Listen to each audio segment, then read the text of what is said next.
السلام علیکم ورحمۃ اللہ وبرکاتہ۔ بسم اللہ الرحمن الرحیم۔ اللہ کے نام سے شروع جو بڑا مہربان نہایت رحم والا ہے۔ دوستی کا رشتہ بہت بہتر ہے رشتہ داری سے، کیونکہ رشتہ داروں سے رشتہ خون کا ہوتا ہے، دوستوں سے رشتہ دل کا ہوتا ہے، اور دل سارے جسم کو خون مہیا کرتا ہے۔ زمانے کا شکوہ نہ کرو بلکہ خود کو بدلو، کیونکہ پاؤں کو گندگی سے بچانے کا طریقہ جوتا پہننا ہے، نہ کہ سارے شہر میں قالین بچھانا ہے۔ لوگوں کے سامنے مسکراتے رہا کرو اور اللہ کے سامنے گڑ گڑا کر دعا کرو، کیونکہ دنیا مسکرانے والوں کو پسند کرتی ہے اور اللہ تعالیٰ رونے والوں کو پسند کرتا ہے۔ اچھے انسان کی سب سے پہلی اور سب سے آخری نشانی یہ ہے کہ وہ ان لوگوں کو بھی عزت کرتا ہے جن سے اسے کسی قسم کے فائدے یا مفاد کی توقع نہیں ہوتی۔ اپنا سر اونچا رکھو کہ تم کسی سے نہیں ڈرتے، لیکن اپنی نگاہیں نیچی رکھو تاکہ پتہ چلے تم ایک باعزت گھرانے سے تعلق رکھتے ہو۔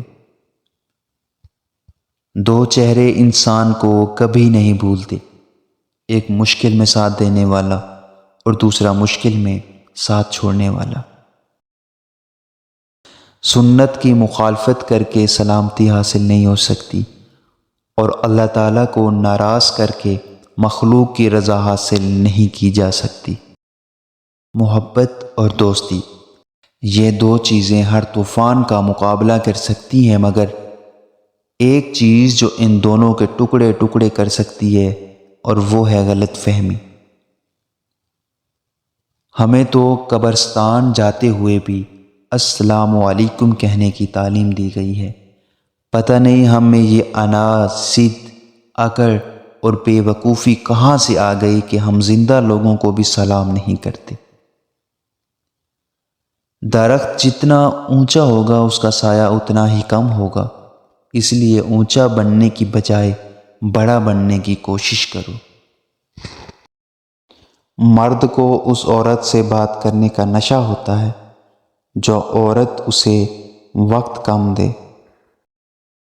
جس آدمی کو مال کمانے کی خوشی نہ رہے اور خرچ کرنے کا غم نہ رہے، جس کو آنے کی خوشی نہ ہو اور جانے کا غم نہ ہو، اس کے لیے لا خوف کی منزل آ جاتی ہے۔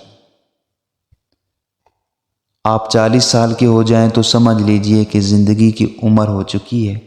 اپنے اخلاق، کردار اور آخرت کی طرف توجہ دیجئے، کیونکہ عصر اور مغرب میں زیادہ تاخیر نہیں ہوا کرتی۔